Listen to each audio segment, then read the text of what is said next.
السلام علیکم دوستو، ٹرو سٹوری میں آپ کو خوش آمدید۔ غریب کسان کی نیکی ہی کام آئی سٹوری نے۔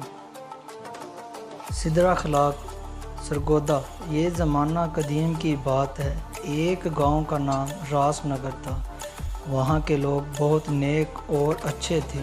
اس گاؤں میں ایک شخص احمد علی رہتا تھا، جو تھا تو بہت ہی غریب لیکن نیک انسان تھا۔ پیشے کے لحاظ سے وہ ایک کسان تھا اور گاؤں کے چودھری کی زمین پر کام کر کے اپنا گھر والوں کا پیٹ پالتا تھا۔ چودھری بہت ہی ظالم اور مغرور تھا۔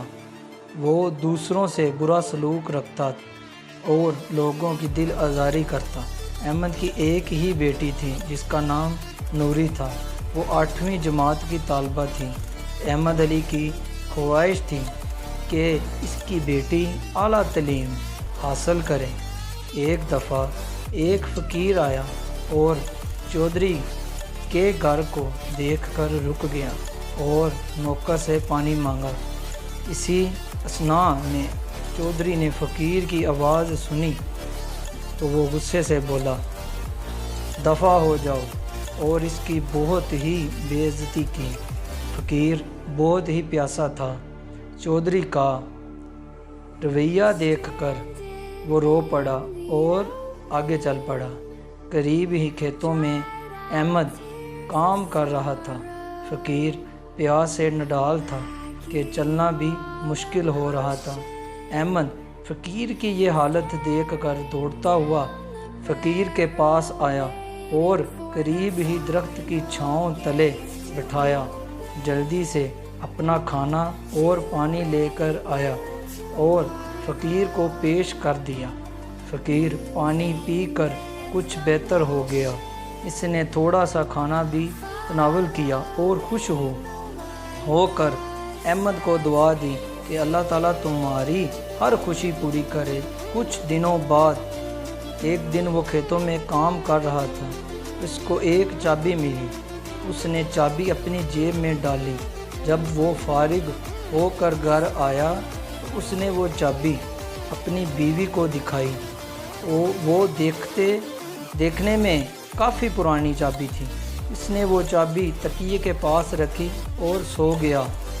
رات کو اس نے خواب میں دیکھا کہ کھیت کے قریب ایک درخت ہے جس کے تنے کے نیچے ایک صندوق ہے جس کی یہ چابی ہے۔ صبح جب اس کی آنکھ کھلی تو وہ سب کچھ بھول چکا تھا۔ اس نے چابی جیب میں ڈالی اور نوری کو سکول چھوڑنے چلا گیا۔ اس کے بعد وہ کھیتوں میں چلا گیا۔ جب وہ تھک گیا تو سانس لینے کے لیے اسی تنے پر آ بیٹھا جس پر اس نے فقیر کو بٹھایا تھا۔ اس کو سارا خواب یاد آ گیا۔ اس نے جلدی سے زمین کھودی تو وہاں صندوق موجود تھا۔ وہ صندوق لے کر گھر آیا۔ اس نے جلدی سے چابی نکالی اور صندوق کو کھولا۔ جیسے ہی صندوق کھولا سب کے منہ کھلے کے کھلے رہ گئے۔ سب حیران تھے، اور کیوں نہ ہوتے۔ صندوق قدیم زیورات اور سونے کے سکوں سے بھرا ہوا تھا۔ احمد کی خوشی کی انتہا نہ رہی۔